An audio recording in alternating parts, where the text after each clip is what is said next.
Bagian 1. Kehidupan penuh nikmat dan ketaatan. Pendahuluan. Di antara para nabi yang Allah utus kepada umat manusia, terdapat satu nama yang selalu disebut sebagai lambang kesabaran tanpa batas. Namanya bukan hanya dikenal oleh umat Islam, tetapi juga oleh umat-umat terdahulu. Dialah Nabi Ayub alaihi salam.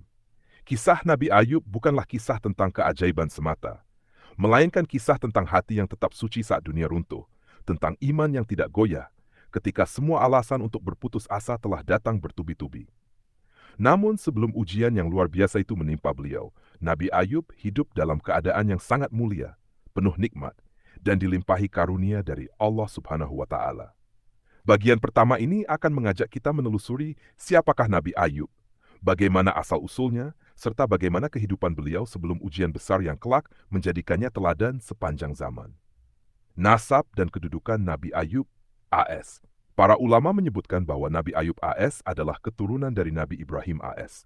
Sebagian riwayat menyebutkan nasabnya sebagai, open quote, Ayub bin Mush bin Razah bin Al-Aish bin Ishaq bin Ibrahim AS, close quote. Dengan nasab yang mulia ini, Nabi Ayub tumbuh dalam lingkungan tauhid, mengenal Allah sejak dini, dan mewarisi ajaran para nabi sebelumnya. Allah memilihnya bukan karena kekayaan atau ketampanan semata, tetapi karena ketulusan iman dan kejernihan hatinya. Sejak muda, Ayub dikenal sebagai seorang yang lembut hatinya, jujur ucapannya, bersih perbuatannya, teguh memegang tauhid. Ia tidak pernah menyekutukan Allah dan menjauhi segala bentuk kesirikan yang merajalela di zamannya. Kehidupan yang dilimpahi nikmat Allah Subhanahu wa Ta'ala menganugerahkan kepada Nabi Ayub kenikmatan dunia yang sangat besar, hingga hampir tidak ada satupun nikmat dunia yang tidak beliau miliki.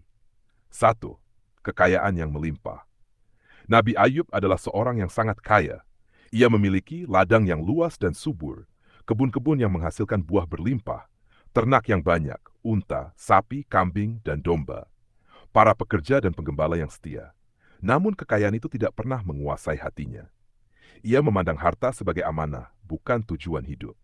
Setiap hasil panen, ia selalu mengingat hak orang lain di dalamnya.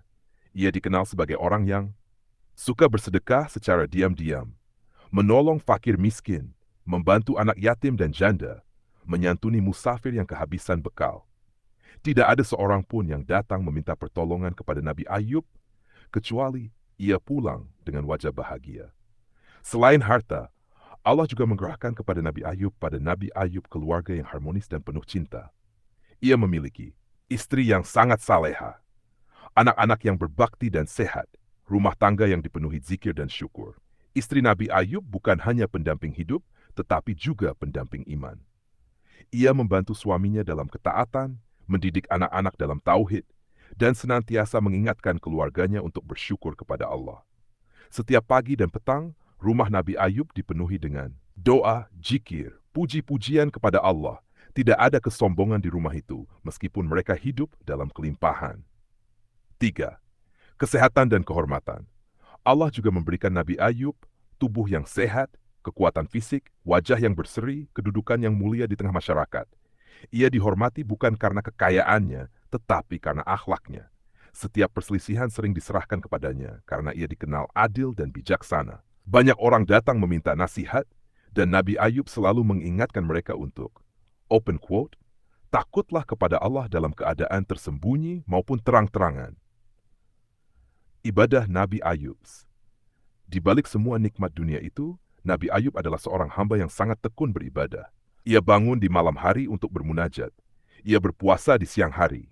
Lisannya basah dengan zikir. Hatinya selalu terikat kepada Allah. Ketika orang lain mungkin lalai karena harta, Nabi Ayub justru semakin tunduk dan rendah hati. Ia sering berkata, open quote, semua ini hanyalah titipan. Jika Allah mengambilnya kembali, maka dia tetap maha terpuji. Close quote. Ucapan ini kelak menjadi kenyataan yang sangat berat. Namun saat itu, Nabi Ayub belum mengetahui ujian besar yang sedang menantinya. Pujian Allah dan kedengkian iblis. Karena kesalehan Nabi Ayub, Allah menyebutnya sebagai hamba yang sangat taat dan bersih. Dalam Al-Quran, Allah berfirman, open quote, sesungguhnya kami dapati dia Ayub seorang yang sabar. Dialah sebaik-baik hamba. Sesungguhnya dia sangat taat kepada Allah. Close quote. Pujian Allah inilah yang membuat iblis merasa dengki. Iblis berkata dengan kesombongan, Open quote, "Ya Rab, sesungguhnya Ayub bersyukur karena engkau memberinya kenikmatan. Jika engkau cabut semua itu, niscaya ia akan berpaling." Close quote. Allah Maha mengetahui isi hati hambanya. Namun Allah ingin menampakkan kemuliaan kesabaran Nabi Ayub kepada seluruh makhluk, agar ia menjadi teladan bagi umat manusia hingga akhir zaman. Allah mengizinkan iblis mengujinya, tetapi dengan batasan. Iblis tidak boleh menyentuh iman Nabi Ayub, tidak boleh memaksanya kufur. Ujian itu akan datang sedikit demi sedikit hingga mencapai puncaknya. Namun pada saat ini, Nabi Ayub masih hidup dalam kelimpahan, bersyukur, dan tidak pernah membayangkan bahwa seluruh kenikmatan itu akan sirna satu persatu. Bagian 2. Awal ujian dan runtuhnya kenikmatan dunia. Bagian 2. Tidak ada satupun manusia yang dapat memprediksi kapan ujian akan datang. Kadang ia hadir saat hidup terasa paling sempurna. Begitulah yang terjadi pada Nabi Ayub alaihissalam. Ketika harta melimpah, keluarga lengkap, dan kesehatan sempurna, Allah mulai menyingkap rahasia kesabaran sejati yang tersembunyi dalam diri hambanya yang mulia. Ujian itu tidak datang sekaligus. Ia turun perlahan, bertahap, dan menghancurkan satu demi satu sandaran dunia, agar tersisa hanya satu tempat bergantung. Izin Allah atas ujian iblis yang penuh kedengkian menghadap Allah dengan kesombongan.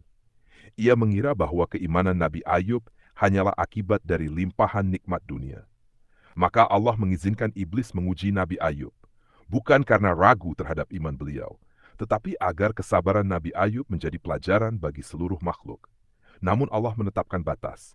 Iblis boleh mengganggu harta dan keluarga, tidak boleh merusak iman dan tauhid Nabi Ayub. Dengan izin ini, iblis mulai menjalankan tipu dayanya. Musibah pertama, hancurnya harta. Suatu hari, bencana datang bertubi-tubi ke ladang dan ternak Nabi Ayub. Ladang yang subur dilanda kekeringan, kebun-kebun rusak oleh angin dan penyakit. Ternak mati satu persatu, gudang-gudang hasil panen kosong. Dalam waktu singkat, kekayaan yang dikumpulkan bertahun-tahun lenyap seolah tidak pernah ada. Para pekerja datang dengan wajah panik membawa kabar buruk. Open quote, "Wahai Nabi Allah, harta kita habis, tak tersisa apa-apa." Close quote. Namun Nabi Ayub tidak berteriak, tidak mengeluh, dan tidak menyalahkan siapapun. Ia menundukkan kepala, mengangkat kedua tangannya, lalu berkata dengan suara lembut, open quote, "Allah yang memberi, dan Allah pula yang mengambil. Segala puji baginya." Close quote. Kalimat ini bukan sekadar ucapan, tetapi cermin dari keyakinan yang tertanam kuat. Ujian bertambah berat melihat Nabi Ayub tetap bersyukur meski hartanya lenyap, iblis semakin geram. Ia kembali menghadap Allah dan berkata, open quote, "Wahai Rabb, sesungguhnya Ayub masih memiliki keluarga. Hatinya masih terhibur oleh anak-anaknya." Close quote. Maka Allah mengizinkan ujian berlanjut ke tahap yang lebih berat. Musibah kedua, kehilangan anak-anak. Pada suatu hari, anak-anak Nabi Ayub berkumpul di sebuah tempat. Tiba-tiba, bangunan runtuh atau badai besar menerjang. Seluruh anak-anaknya wafat dalam satu peristiwa. Kabar itu disampaikan dengan suara gemetar. Bayangkan perasaan seorang ayah yang saleh, yang selama ini mendidik anak-anaknya dalam iman, kini kehilangan mereka semua dalam sekejap. Namun sekali lagi, Nabi Ayub menunjukkan keimanan yang luar biasa. Ia berkata, open quote, "Mereka adalah titipan Allah, dan kini telah kembali kepadanya." Close quote. Ia menangis karena menangis adalah fitrah manusia, tetapi tidak ada satupun keluhan kepada Allah. Istrinya menangis dalam pelukan suaminya, dan Nabi Ayub menguatkannya, open quote, "Bersabarlah, wahai istriku, Allah Maha Adil dan Maha Mengetahui." Close quote. Ujian yang mengguncang jiwa. Kini Nabi Ayub tidak memiliki harta, tidak memiliki anak, tidak memiliki sandaran dunia. Namun ia masih memiliki iman, istri yang setia, tubuh yang sehat. Iblis belum puas. Ia merasa kalah, tetapi kesombongannya membuatnya terus mencari celah. Musibah ketiga, penyakit yang panjang. Dengan izin Allah, iblis akhirnya diperbolehkan menguji tubuh Nabi Ayub, namun tidak menyentuh hati dan akalnya. Nabi Ayub jatuh sakit. Penyakit itu lama, menyiksa, melemahkan tubuh, membuatnya sulit bergerak. Hari demi hari, kondisi Nabi Ayub semakin lemah. Namun yang menakjubkan, lisannya tidak pernah berhenti berzikir. Dalam sakitnya, ia tetap berkata, open quote, "Ya Allah, Engkau telah memberiku nikmat selama puluhan tahun. Jika Engkau mengujiku hari ini, maka aku tetap hamba-Mu." Reaksi masyarakat. Ketika penyakit Nabi Ayub semakin parah, masyarakat mulai menjauh. Ada yang takut tertular, Ada yang mencemooh. Ada yang berkata, andai ia orang baik, pasti Allah tidak menimpanya.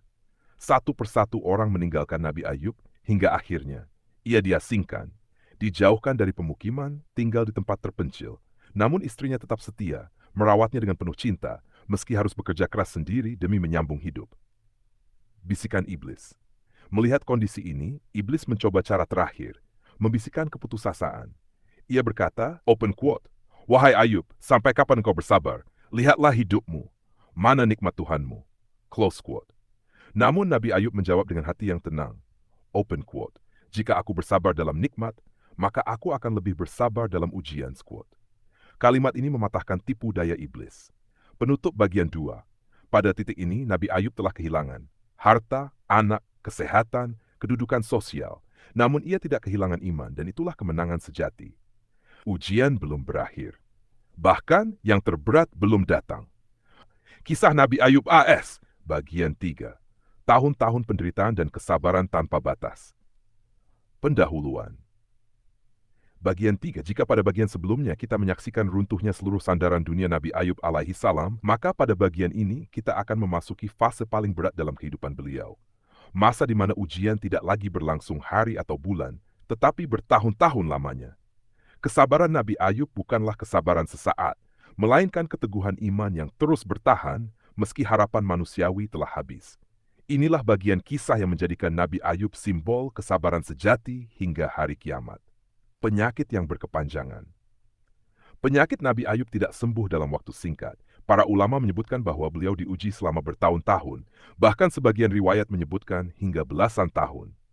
Tubuh Nabi Ayub semakin lemah, tidak mampu berdiri, sulit bergerak, terbaring hampir sepanjang waktu. Namun satu hal yang tidak pernah berubah, iman dan zikirnya kepada Allah. Setiap rasa sakit datang, Nabi Ayub tidak pernah berkata, "Mengapa aku?" Ia justru berkata dalam hatinya, open quote, "Ya Rab, jika ini adalah ujian darimu, maka aku menerimanya dengan ridha." Close quote. Pengasingan total karena penyakitnya, masyarakat semakin menjauh. Akhirnya Nabi Ayub dikeluarkan dari pemukiman, ditinggalkan di tempat terpencil, tidak lagi dikunjungi kecuali oleh satu orang istrinya. Istri Nabi Ayub tetap setia meski hidup miskin, harus bekerja sendiri, mendapat hinaan masyarakat, menahan lapar demi suaminya. Ia mencari nafkah dengan menjadi pembantu, menenun, bekerja kasar. Semua itu ia lakukan tanpa mengeluh, karena cintanya kepada Allah dan suaminya. Suatu hari, ketika kelelahan dan kesedihan menumpuk, sang istri berkata dengan lembut, open quote, "Wahai Nabi Allah, tidakkah engkau berdoa agar Allah menyembuhkanmu?" Close quote. Bukan karena ia tidak sabar, tetapi karena ia tidak sanggup melihat penderitaan suaminya. Nabi Ayub menjawab dengan kalimat yang mengguncang jiwa. Open quote, "Berapa tahun aku hidup sehat?" 70 tahun, jawab istrinya. Nabi Ayub berkata, "Aku malu kepada Allah untuk meminta kesembuhan, sedangkan aku belum menderita selama aku menikmati nikmatnya." Close quote. Jawaban ini bukan menolak doa, melainkan puncak rasa malu seorang hamba kepada Rabb-Nya. Ujian terakhir, sumpah Nabi Ayub. Pada suatu hari, iblis kembali membisikkan tipu daya kepada sang istri, hingga tanpa sadar ia mengucapkan sesuatu yang membuat Nabi Ayub sedih.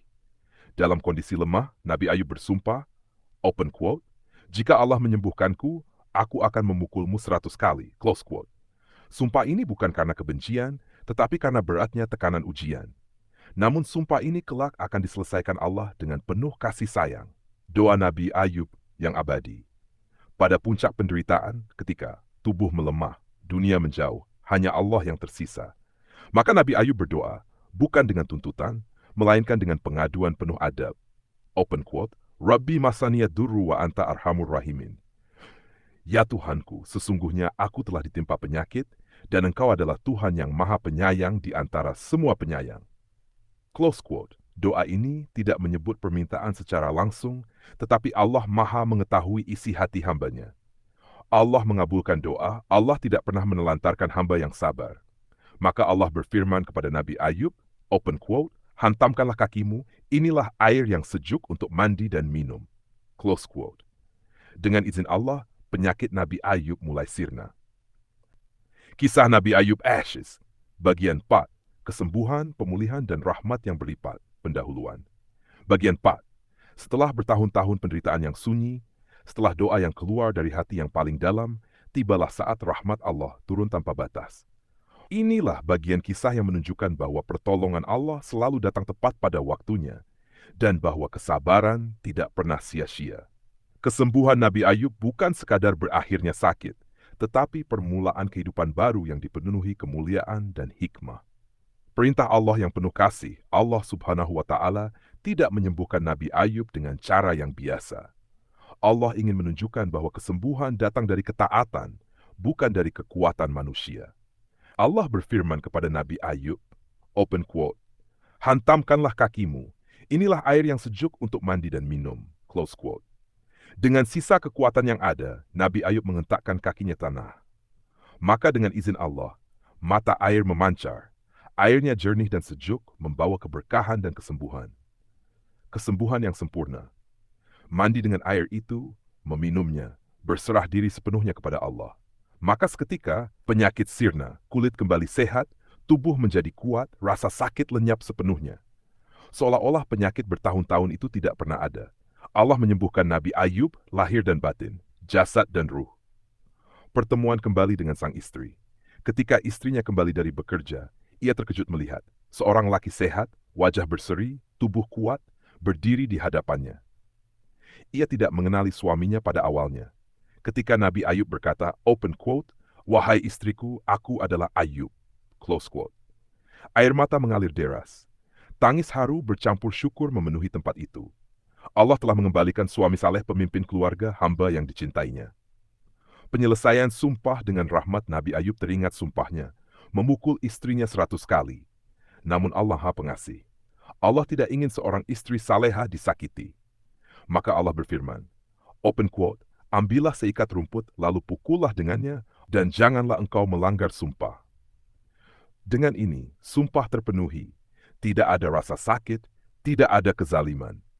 Inilah rahmat Allah yang memuliakan keadilan dan kasih sayang. Pemulihan nikmat dunia Allah tidak hanya menyembuhkan Nabi Ayub, tetapi juga mengembalikan semua yang hilang.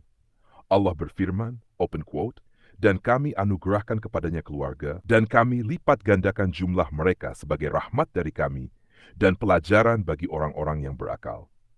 Close quote, Allah mengembalikan keluarganya, memberinya keturunan kembali, melipat gandakan nikmat harta, ladang, dan ternak kembali, bahkan lebih banyak dari sebelumnya.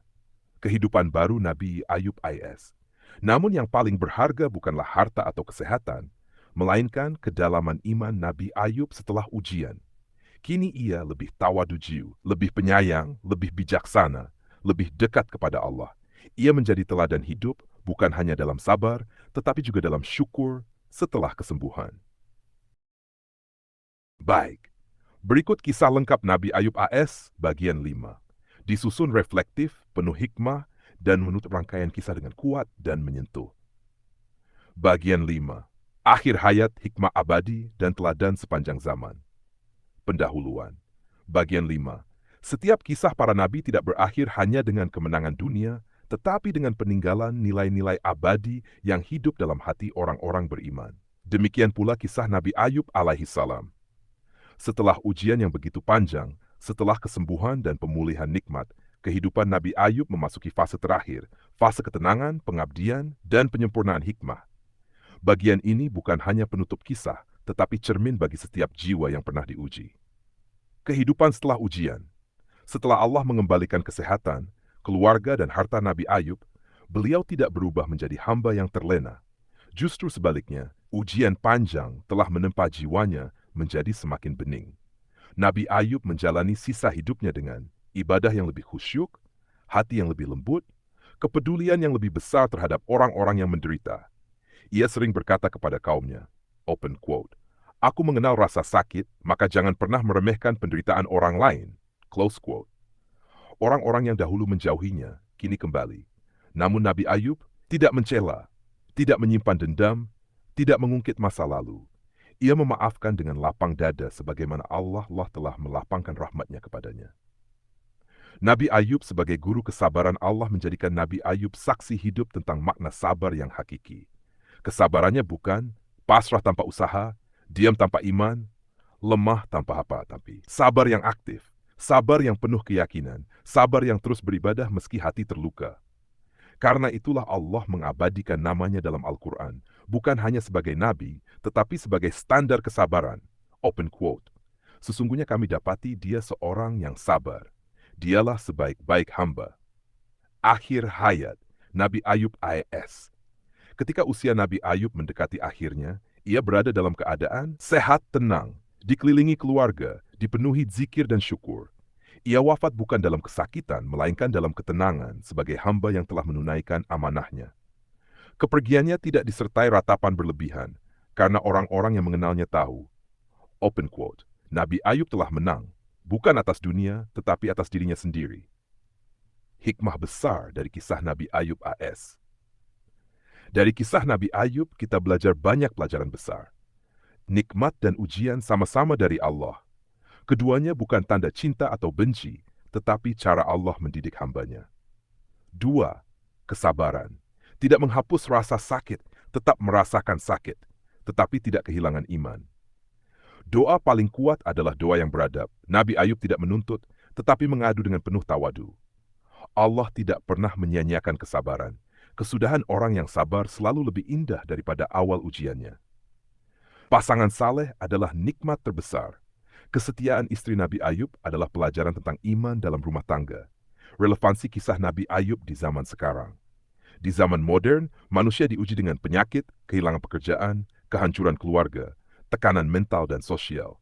Kisah Nabi Ayub mengajarkan, open quote, tidak semua ujian harus segera hilang, tetapi iman harus tetap hidup. Close quote. Jika Nabi Ayub mampu bersabar bertahun-tahun tanpa kehilangan iman, maka kita pun mampu bertahan dengan pertolongan Allah, meski ujian terasa berat. Penutup akhir kisah Nabi Ayub bukan sekadar cerita masa lalu. Ia adalah cahaya bagi yang sedang sakit, penghibur bagi yang kehilangan, penguat bagi yang hampir putus asa. Semoga Allah menjadikan kita, termasuk orang-orang yang sabar, ridha terhadap ketetapannya, kuat dalam iman seperti Nabi Ayub. Tamat.